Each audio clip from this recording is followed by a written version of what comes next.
નમસ્કાર દર્શક મિત્રો, હું છું રૂપલ રણીજીયા. સંપૂર્ણ ન્યૂઝમાં આપનું સ્વાગત છે.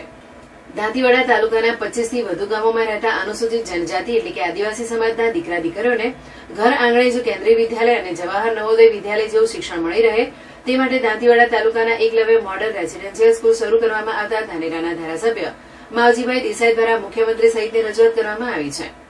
બનાસકાંઠા જિલ્લાના સરહદી અને રાજસ્થાને અડીને આવેલ દાંતીવાડા તાલુકાના ડેરી, હરિયાવાડા, માળીવાસ, નાંદોદરા, ઠાકોરવાસ, ભાકોદરા, ડાંગિયા, પાંથાવાડા, ભાંડોદરા, આરખી, ગુંદરી, સાતસણ, જાત, પાંસવાડ, ધાનેરી, વાવધરા, ભીલાચલ, ગાંગોવાડા, આકોલી, ભીલડા, ઓઢવા, વેળાસર સહિત 25 થી વધુ ગામોમાં અનુસૂચિત જનજાતિ આદિવાસી સમાજની જનસંખ્યા ઘણી છે.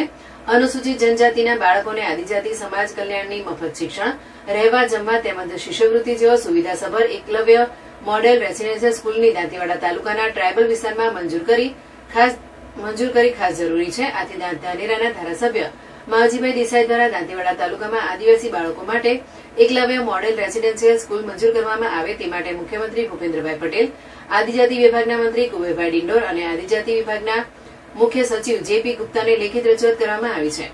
આદિવાસી સમાજના બાળકોમાં શિક્ષણનું પ્રમાણ વધે તે માટે દાંતીવાડા તાલુકામાં એકલવ્ય મોડલ રેસિડેન્શિયલ સ્કૂલની તાતી જરૂરિયાત છે. આથી મુખ્યમંત્રી અને આદિજાતિ મંત્રી સહિતને લેખિત રજૂઆત કરી આદિવાસી સમાજના દીકરા દીકરીઓને એક જ છત નીચે શિક્ષણ સાથે તમામ સુવિધાઓ મળી રહે તે માટે એકલવ્ય મોડલ રેસિડેન્શિયલ સ્કૂલ મંજૂર કરવાની રજૂઆત કરવામાં આવી છે તેમ ધારાસભ્ય માવજીભાઈ દેસાઈએ જણાવ્યું હતું.